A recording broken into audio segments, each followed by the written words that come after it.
bukti di sana itu namanya bukti sekunder. Jadi bukti sekunder itu berasal dari bukti primer.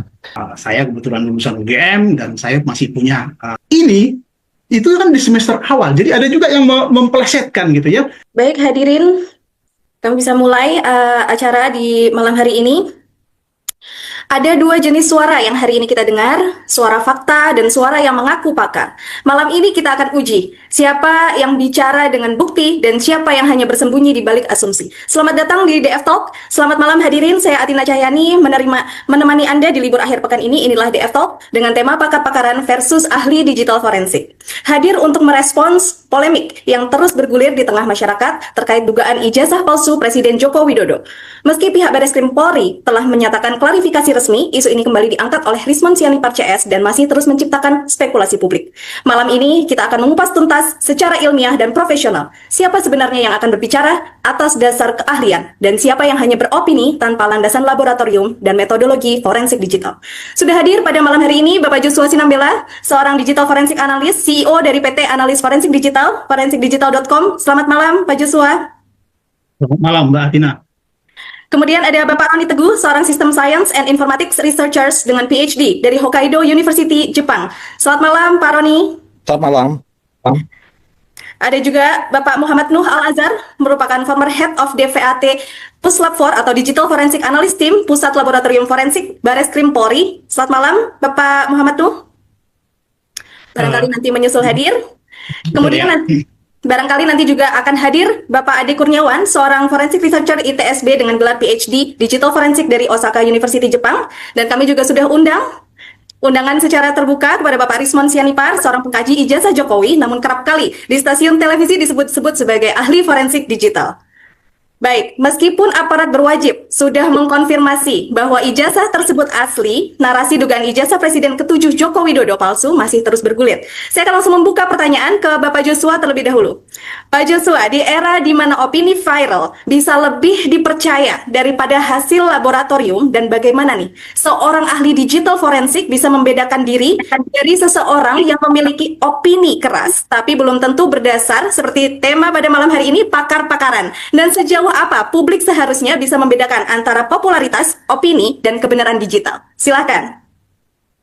Baik, terima kasih Mbak Atina ya. Sebenarnya saya mau menunggu sebenarnya layar Rismon yang pertama kali nanti yang membuka acara gitu ya, menyampaikan katakanlah argumen-argumennya. Tetapi sampai sekarang sepertinya belum bersedia hadir. Tapi saya nggak tahu nih ada nama Resmana. Resmana ini Rismon atau bukan ini? Cuman dia tidak menggunakan nama resmi, ya kita anggap belum hadir ya. Tapi kalau misalnya dia merespon, saya harap sebenarnya dia dulu yang menyampaikan argumen-argumennya sehingga kita bisa mematahkan semua argumen-argumen itu. Tetapi kalau dia tidak hadir, ya nanti kita akan membongkar satu persatu ya analisis-analisis yang dia gunakan ya, yang dia buat, dan asumsi-asumsi yang mungkin diberikan oleh kelompoknya lah gitu ya. Kelompoknya ada banyak orang sebenarnya ya, tetapi mungkin mereka yang lebih agresif ya, memberikan asumsi-asumsi yang menyatakan bahwa oh ijazah itu palsu, skripsi itu palsu gitu kan. Kemudian ada juga macam-macam ya, macam-macam sampai sekarang mungkin ada banyak sekali yang akhirnya gitu ya membuat kita jadi geli sendiri gitu ya.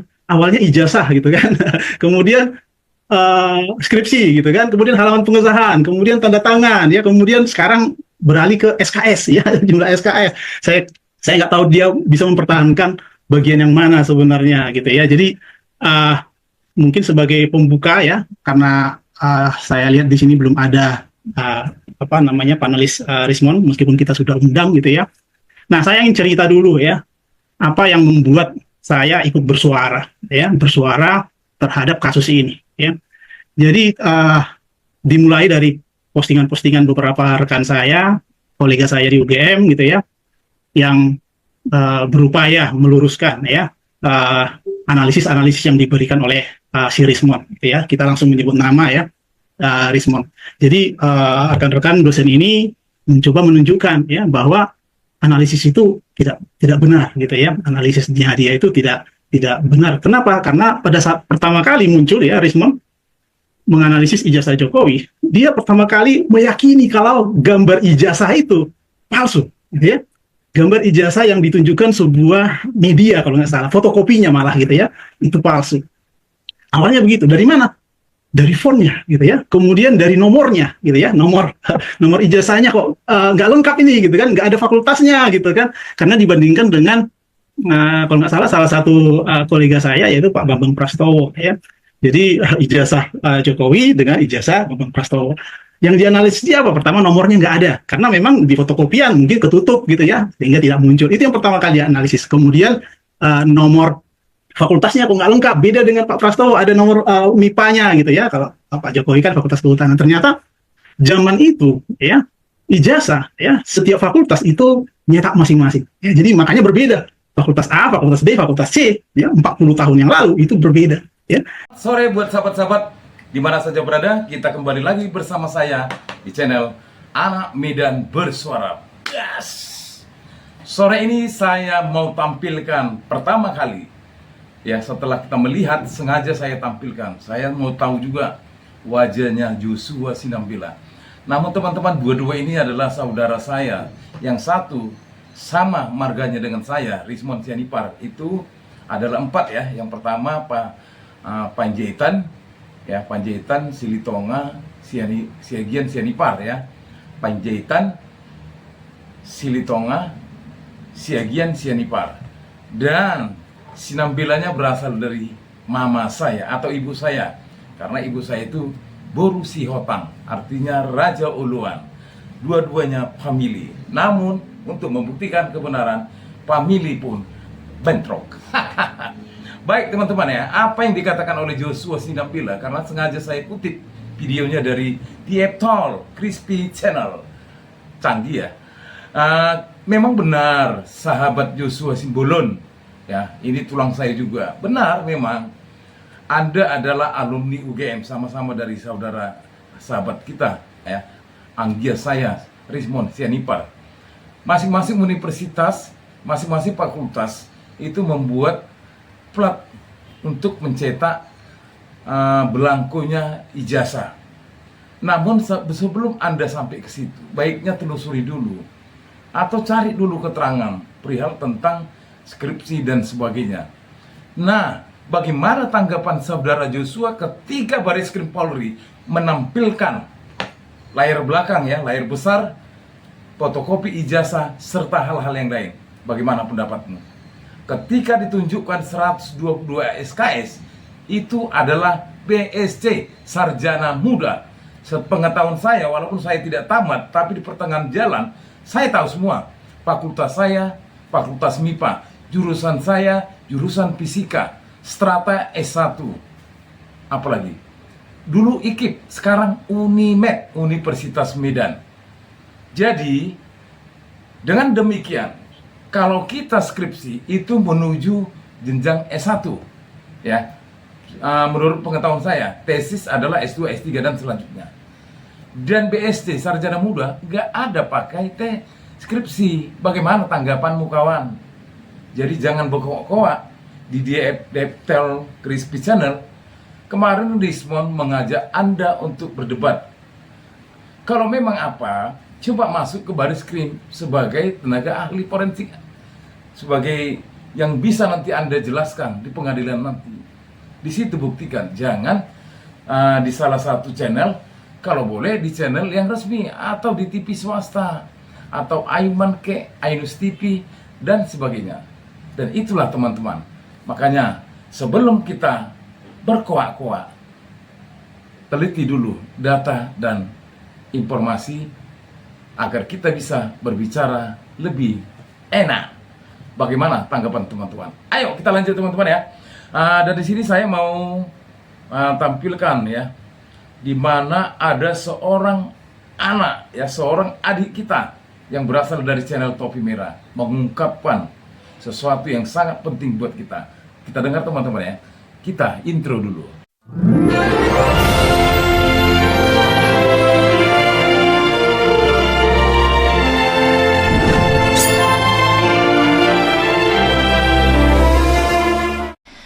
Oke, warga sipil sekalian, gue Topi Merah. Dan di sini gue bakal bahas terkait statement dari Ferry Irwandi tentang ijazah palsu Bapak Joko Widodo. Ya mungkin beliau menganggap ini bukan suatu public discourse yang terlalu penting dan sepele. Dan bahkan dia ngomong ini adalah sebuah logical fallacy, red herring tentang pengalihan isu. Oh ya, bagi kalian yang belum terlalu tahu, red herring itu kayak bisa dianggap logical fallacy untuk menutupi sesuatu. Kalian juga bisa lihat statement beliau. Di sini gue bukan sok pinter, bukan pengen menjatuhkan Ferry Irwandi. Di sini gue cuman ingin membuka public discourse yang mungkin menurut dia itu nggak penting dan sepele. Kita lihat ya, apakah setidak sepele itu? Gue udah tahu track record dari Ferry Irwandi yang kritis terkait kebijakan-kebijakan pemerintah, misalkan soal Twitter atau soal MBG, soal bonus demografi. Nah, kita udah tahu lah ya, videonya bahkan tembus jutaan. Tapi ketika dia ditanya kasus ijazah Bapak Jokowi yang palsu itu, menurut gua pendapatnya kurang tajam, karena memang dari awal dia udah nganggap ini adalah pengalihan isu dan isu sepele gitu ya. Padahal yang kita tahu, kasus ijazah palsu ini bukan akhir-akhir ini dihembuskan ya, bukan dibuzzerkan. Bahkan kayak kalau kalian nonton Tempo itu kan ada bocor alus kayak Sumi Dasko itu juga gelar profesornya dipertanyakan, dan masih banyak pejabat-pejabat publik yang pendidikannya itu dipertanyakan. Tentu saja ini kan terkait tentang isu pendidikan yang dimana itu sangat berpengaruh terhadap bonus demografi kita. Bagaimana menciptakan generasi yang ber-IQ tinggi. Nah, korelasi itu kan sebenarnya linier ya, dengan sistem pendidikan kita yang baik itu akan menciptakan generasi yang ber-IQ tinggi. Kalau misalkan ada suatu institusi yang terkenal yang bahkan nomor 1 ya di Indonesia, ya mungkin nomor 1 atau 2 atau 3 gitu ya, 3 besar institusi di Indonesia melakukan hal yang patut dicurigai terkait penutupan isu ijazah ini, berarti kan ada yang salah dari sistem pendidikan kita tentunya ya, dimana institusi itu terlalu dekat dengan penguasa, dan itu juga udah dilakukan mosi tidak percaya oleh mahasiswa UGM. Ya mungkin itu cuman keterkaitan kecil ya. Nah, gue mau bahas fokus di story Ferry Irwandi ini ya. Oh, kok diam aja? Jawabannya karena saya nggak mau ikut-ikutan bodoh dari sebuah isu bodoh yang dibawa oleh orang-orang bodoh. Oke, kalau Bang Ferry itu ngomong red herring ya tentang pengalihan isu, itu kan sebuah logical fallacy ya. Maka di sini gue bakal jawab juga dengan logical fallacy. Gue lanjutin dulu statement dia. Ikut-ikutan bahas ijazah palsu itu sebuah kebodohan. Isu yang jelas dari awal akan dimenangkan oleh Jokowi. Kalau institusi yang ngeluarin ijazah udah bilang seseorang benar lulus dan kuliah di situ, harusnya orang yang berpikir paham sampai situ. Mungkin ini mirip-mirip ya sama yang digaung-gaungkan orang-orangnya Jokowi. Jelas ini sangat perlu untuk diperdebatkan pernyataan Bang Ferry Irwandi ini ya. Lalu ada satu logical fallacy juga di mana terkait akan pernyataan ini, yaitu appeal to authority. Menganggap bahwa karena institusi menyatakan bahwa Jokowi lulus, maka isu ini otomatis selesai. Ini mengabaikan kemungkinan institusi itu bisa juga salah gitu kan. Seolah-olah nggak ada kemungkinan lain kalau misalkan institusi ini udah ngomong kalau ini benar, ya udah benar gitu. Nah, kita sebagai orang yang kritis perlu mengecek juga kredibilitas dari UGM ini, apakah dia terkait dengan kepentingan tertentu atau tidak gitu kan. Bukti-bukti yang ditemukan itu strong evidence ya, bukti kuat, dimana UGM pun nggak mau ngebuka itu semua, nggak mau memberikan klarifikasi terkait itu, terutama yang bagian lembar pengesahan. Lalu logical fallacy yang ada di dalam pernyataan Ferry Irwandi juga terkait hasty generalization. Itu menganggap semua orang yang membahas isu ini itu bodoh tanpa mempertimbangkan argumen atau data yang bisa jadi itu sah. Balik lagi yang gue omongin adalah strong evidence itu. Lagian mau-maunya bahas isu yang dihembusin sama orang yang track recordnya kayak gitu. Nah, ini kan ad hominem ya, menyerang kredibilitas pengangkat isu gitu ya. Itu bukan substansi dari isu ini, tapi dia udah menyerang orangnya. Ad hominem ke karakter Roy Suryo, Tifa ya, bukan mengkritik argumen dia, tapi siapa yang menyampaikannya. Terus selanjutnya balik lagi ke situ, ditambah lagi yang bawa isu itu Roy Suryo dan Tifa. Terus gue bingung. Terus di sini ada juga gue bingung banget sama internet. Itu 2 orang yang rekam jejaknya terang benderang ya, terus ketawa haha gitu. Itu kayak sebuah sarkastik ya, kayak sarkas gitu, nyindir. Itu kan di dalam logical fallacy namanya appeal to ridicule gitu kan. Anggap satu argumen itu salah karena terlihat konyol atau karena disampaikan oleh orang-orang yang konyol. Kok ya bisa banyak orang yang ikut-ikutan?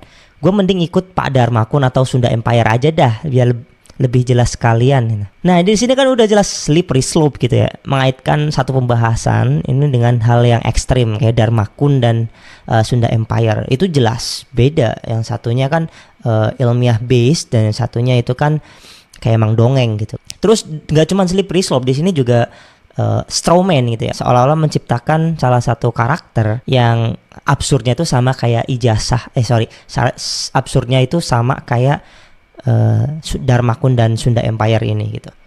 Ini satu story yang dikeluarkan oleh Ferry Irwandi yang jelas di situ mengandung sebuah logical fallacy yang sangat jelas ya.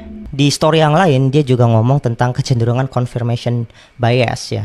Yang kita tahu confirmation bias itu kayak kita cuman mencari pengakuan gitu ya. Kita tidak mencari realitas, kita mencari pendukung atas sesuatu yang kita yakini sebagai realitas. Sebenarnya di sini juga dia mensimplifikasi ketika orang mengangkat isu ijazah ini.